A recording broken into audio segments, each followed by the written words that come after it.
Okay, Assalamualaikum semua. Okay, hari ini kita masuk kepada bab 3 ya. Bab 3, teori pengeluaran dan kos pengeluaran. Okay, dalam bab 3 ni ada dua teori yang awak belajar. Satu ialah teori pengeluaran, satu lagi ialah teori kos pengeluaran. Dua ni adalah berbeza ya.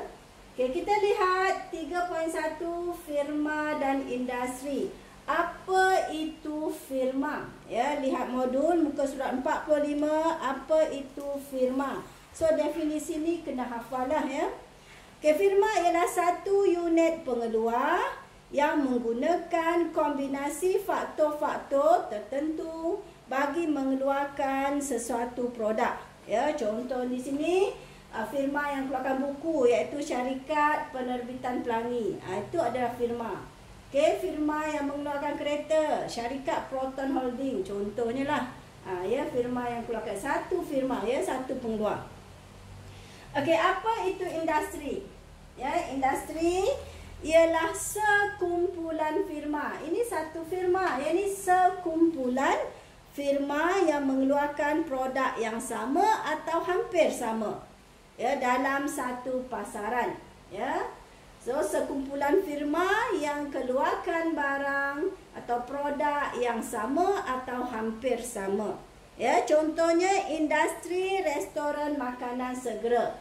Di dalam industri itu mengandungi banyak firma. Contohnya Mary Brown, KFC, A&W, McDonald dan Pizza Hut. Itu contoh-contoh ya firma di dalam satu industri. Ya, contohnya industri sofa. So semua kilang-kilang syarikat-syarikat yang mengeluarkan sofa. Okay, dan sebagainya. Okay, kita lihat 3.2 fungsi pengeluaran. Ya, apa itu fungsi pengeluaran? Ya, fungsi pengeluaran ialah satu persamaan yang menunjukkan hubungan antara kuantiti barang yang dikeluarkan ya dengan kuantiti input berubah yang digunakan iaitu buruh. Ya, jadi kita nak lihat hubungan antara kuantiti barang yang dikeluarkan dengan kuantiti buruh. Ya, fungsi ya pengeluaran adalah QX sama dengan FTV ya. Ya, kuantiti barang X yang dikeluarkan bergantung kepada input tetap iaitu tanah dan input berubah iaitu buruh. Ya, jadi input ni ada dua, input tetap, input berubah. Apa itu input tetap? Apa itu input berubah? Okey, lepas ni ya. Okey ya. So kita nak lihat beza antara input tetap dengan input berubah. Apa bezanya? Okey, input tetap ialah input yang tidak berubah jumlahnya. Tidak berubah jumlahnya mengikut keluaran.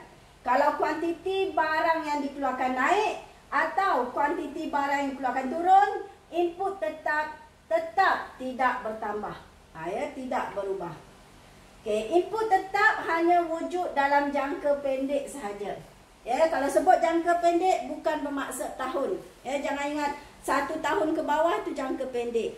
Ya, lebih daripada 5 tahun jangka panjang. Tidak. Nak tahu jangka pendek, jangka panjang, ya itu adalah mengikut pada inputnya. Ya, ada tak input tetap atau input berubah. Okey, lepas ni kita masuk jangka pendek, jangka panjang ya. Input tetap hanya wujud dalam jangka pendek sahaja.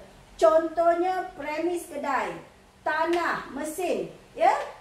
Benda-benda ini ya dinamakan input tetap sebab dia tidak boleh bertambah dengan mudahnya. Ya, walaupun kuantiti naik, ya kuantiti barang yang dikeluarkan naik, ya kedainya tetap tak bertambah. Tanahnya, mesinnya juga tidak bertambah.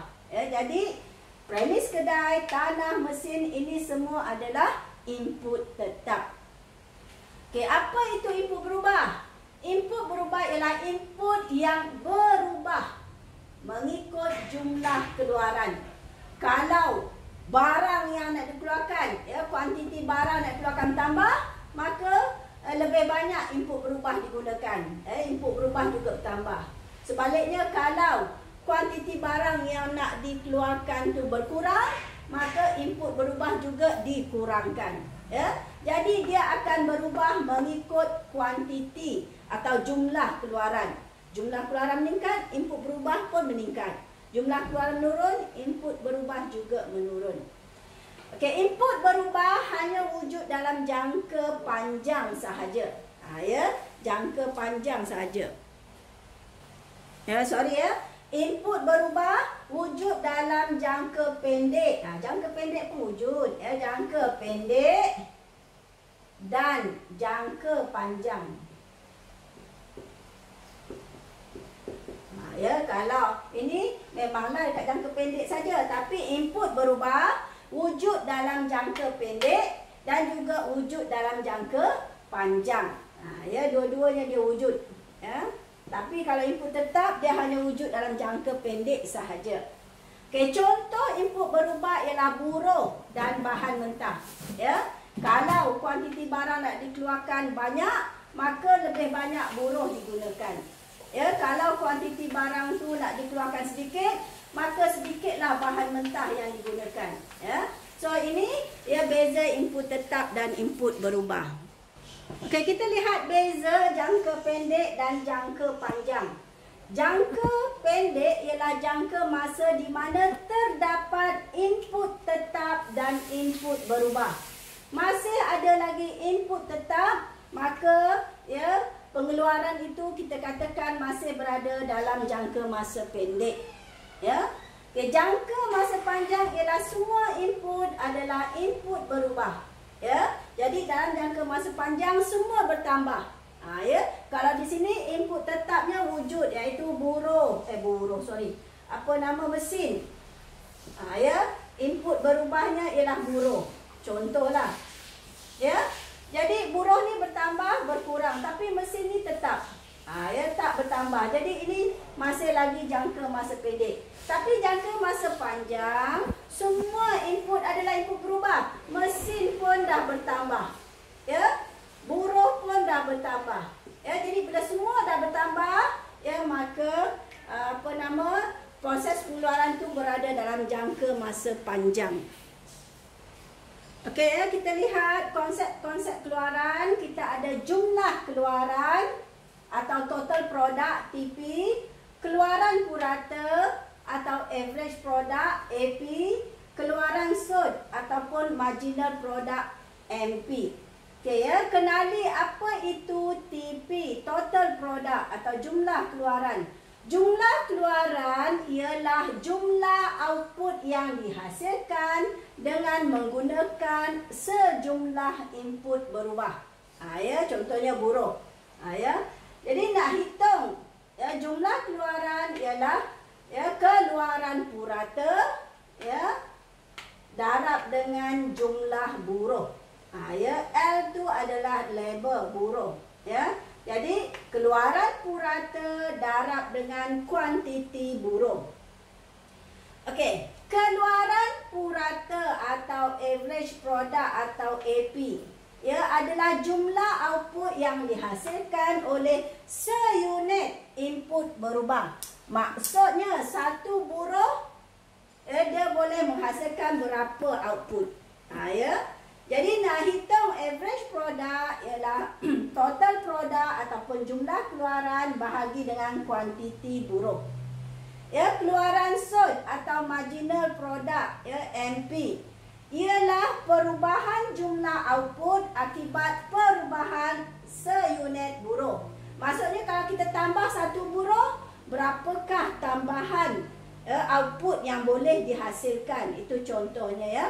Okey, marginal product sama dengan perubahan jumlah keluaran, total product bahagi dengan perubahan kuantiti buruh. Ya, kalau perubahan maksudnya kita tolakkan dia. Yang besar tolak yang kecil, ya. Okey, ya. So ini adalah contoh, ya. Contoh nak hitung, ya, macam mana nak hitung jumlah keluaran purata, keluaran sud.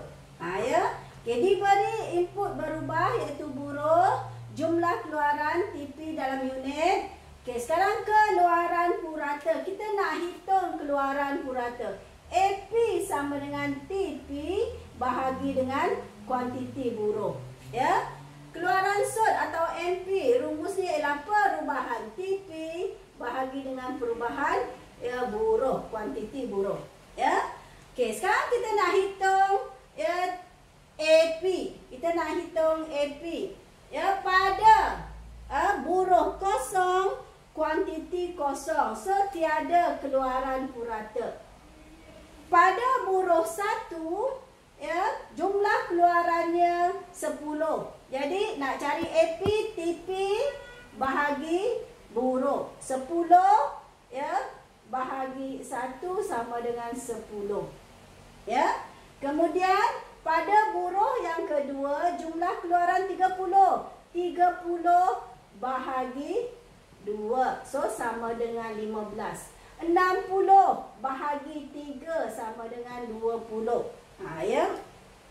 Kemudian 88 bahagi 4 sama dengan 22. 105 bahagi 5 sama dengan 21. Ya. Buruh yang ke-6 114 bahagi 6 dapat 19. 119 bahagi 7 sama dengan 17. 119 bahagi 8 sama dengan 14.88. 115 bahagi 9 sama dengan 12.78. Ya. Jadi nak cari AP sangat senang. TP bahagi dengan input berubah. TP bahagi dengan buruh. Kita bahagikan saja kita dapat. Bila awak buat pengiraan, mesti tulis rumus dan jalan kerja sekurang-kurangnya 1.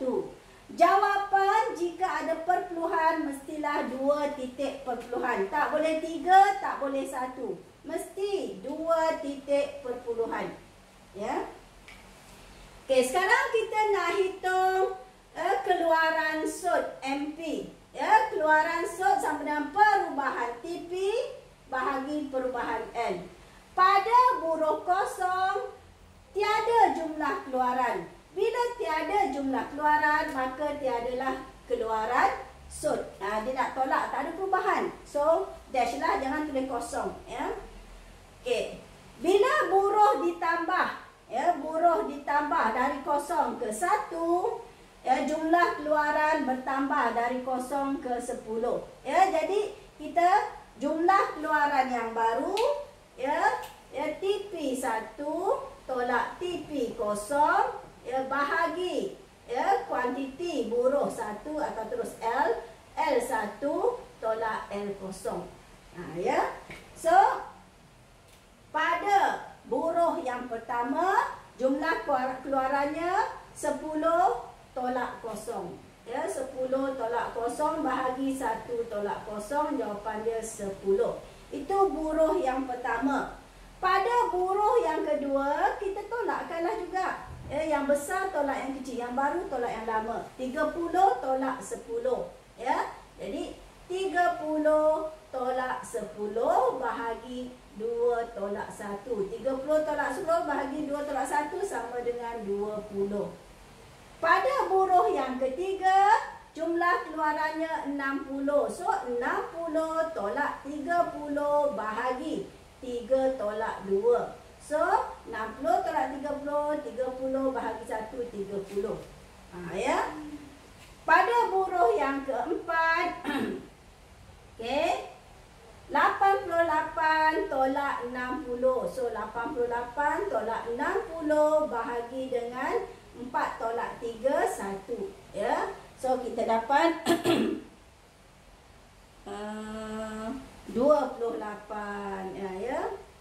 So, yang ini 105 tolak 8. 105 tolak 8 bahagi 1, 17. 114 tolak 115 bahagi 1 sama dengan 9. Kemudian 119 tolak 114, 5. Bahagi 1, 5 lah. 119 tolak 119, kosong lah. 115 tolak 119, negatif 4. Negatif 4 bahagi 1 sama dengan negatif 4. Ya. Jadi apa yang kita nampak dari data ni, ya, AP atau jumlah keluaran mula-mula naik mencapai maksimum di sini pada buruh keempat, ya, kemudian dia menurun tapi tidak akan mencapai sifar. Ya, keluaran SOT mula-mula naik mencapai maksimum pada buruh yang ketiga, ya, kemudian menurun akhirnya mencapai sifar pada buruh ke-8 dan kemudian dia akan negatif. Ya, ini contoh pengiraan, ya, AP dan MP.